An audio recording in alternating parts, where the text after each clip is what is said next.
मुख्यमंत्री नीतीश कुमार ने कहा कि उनकी सरकार जनसंख्या नियंत्रण के लिए कानून बनाने के पक्ष में नहीं है। लक्ष्य को पूरा करने के लिए टीकाकरण अभियान में आई तेजी। पटना के 3 केंद्रों पर 24 घंटे लगाए जा रहे हैं टीके। उत्तर बिहार की कई नदियां उफान पर। मुजफ्फरपुर और गोपालगंज में बाढ़ की स्थिति गंभीर।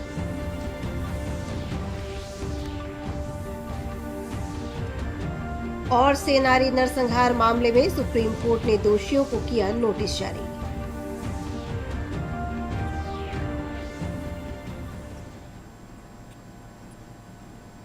नमस्कार, स्वागत है आपका इस बुलेटिन में। अभी तक की खबरों के साथ मैं अंशु अवस्थी। अब खबरों पर विस्तार से नजर डालते हैं।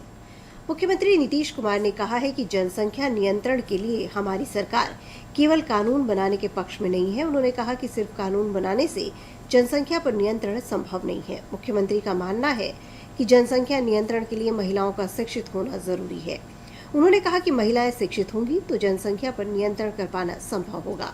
इस मौके पर मुख्यमंत्री ने संविधान के अनुच्छेद 47 का हवाला देते हुए कहा कि पूरे देश में शराबबंदी कानून लागू किया जाना चाहिए।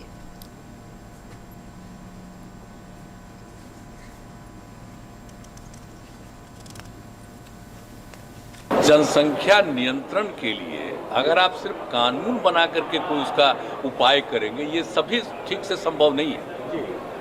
आप जरा चाइना का पता कर लीजिए, 1 से 2 किया, अब 2 के बाद भी क्या हो रहा है। तो आप देख लीजिए स्थिति, कहीं भी किसी देश का हालचाल देख लीजिए।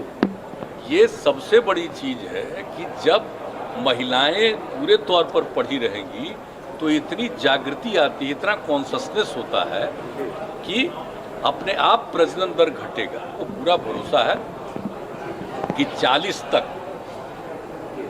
हमको जो लगता है, मेरा अपना व्यक्तिगत जो हम पूरा का पूरा करते हैं कि 2040 तक जरूर ये वृद्धि नहीं रहेगी और उसके बाद घटना शुरू होगी। तो इस तरह से जब बात है तो हम लोग तो इसी पर काम कर रहे हैं। लेकिन बहुत लोग लगता है खाली कानून बना देंगे और उससे हो जाएगा, तो वो तो अपना सोच है अपना। केंद्रीय ग्रामीण विकास और पंचायती राज मंत्री गिरिराज सिंह ने लखीसराय में पत्रकारों से बातचीत करते हुए कहा कि जनसंख्या नियंत्रण कानून जाति, धर्म और राजनीति का मुद्दा नहीं है। उन्होंने कहा कि जिस तरह से जनसंख्या बढ़ने से विकास कार्यों में बाधा आ रही है, ऐसी स्थिति में जनसंख्या नियंत्रण कानून जरूरी है। उन्होंने उत्तर प्रदेश की योगी सरकार की जनसंख्या नियंत्रण कानून की सराहना की। ये धर्म और राजनीति का मुद्दा नहीं है, जनसंख्या का दबाव ये सबका मुद्दा है। ये देश के विकास का मुद्दा है। ये धर्म और राजनीति का मुद्दा नहीं है। जनसंख्या का दबाव, जब हम 4 लेन की सड़कें पास होती है, जब वो बनता है 4 साल 6 साल लग जाता है, 1 लेन की आबादी उस पर चढ़ जाती है। लोग चाइना 1 मिनट में 10 बच्चे 9 बच्चे पैदा कर रहे हैं, हम 1 मिनट में 31 बच्चे 33 बच्चे पैदा कर रहे हैं।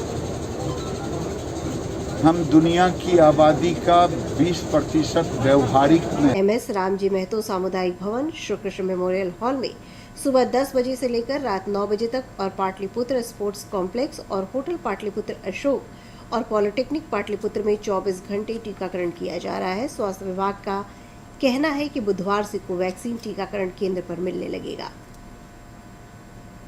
गया जिले में टीकाकरण केंद्रों पर टीका लेने के लिए युवाओं सहित सभी वर्ग के लोगों में काफी उत्साह देखा जा रहा है। बोधगया प्रखंड में टीकाकरण मिशन में बड़ी संख्या में लोग शामिल हो रहे हैं। प्रतिदिन हजारों की संख्या में टीकाकरण हो रहा है। गया में अब तक 86% टीकाकरण का कार्य कर लिया गया है।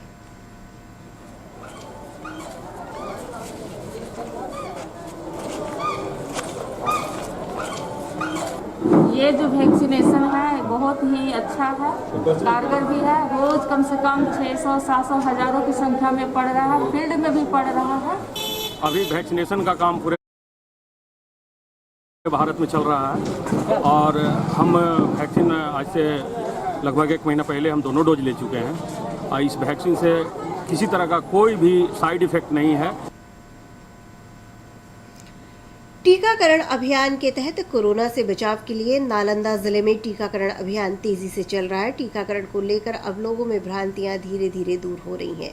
बिहार शरीफ के सदर अस्पताल में मुस्लिम धर्मगुरु पीर साहब सैफुद्दीन फिरदौसी ने टीका लिया और सभी लोगों से कोरोना से बचाव के लिए टीका लेने की अपील की। तमाम लोगों से अपील करते हैं, खा वो हिंदू हो मुसलमान हो, जिस मज़हब ज़ात से ताल्लुक़ रखते हैं, इसमें बगैर इसके सोचे हुए कि इसका एक रीमर हुआ एक अफवाह उड़ी हुई है कि नहीं लेना चाहिए, इससे ये नुकसान है, ऐसी बात नहीं है। मैं जो ले रहा हूँ तो वो जानबूझकर समझ करके कई डॉक्टरों से मशवरा करने के बाद, पढ़े लिखे लोगों से मशवरे करने के बाद ये ले रहा हूँ।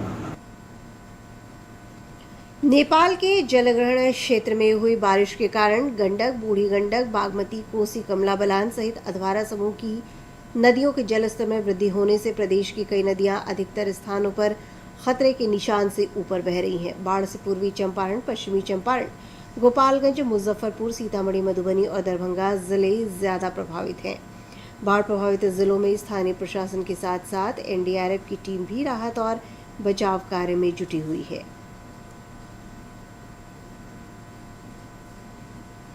जनता के दरबार में मुख्यमंत्री कार्यक्रम के बाद कल पटना में पत्रकारों से बातचीत करते हुए मुख्यमंत्री नीतीश कुमार ने कहा कि बाढ़ पीड़ितों की सहायता के लिए सरकार हर स्तर पर तैयार है। उन्होंने कहा कि सारे जिलाधिकारियों को निर्देश दिया गया है कि स्थिति की लगातार समीक्षा करें। मुख्यमंत्री ने बताया कि बाढ़ पीड़ितों को हर स्तर पर राहत पहुंचाने के लिए राज्य सरकार गंभीर है।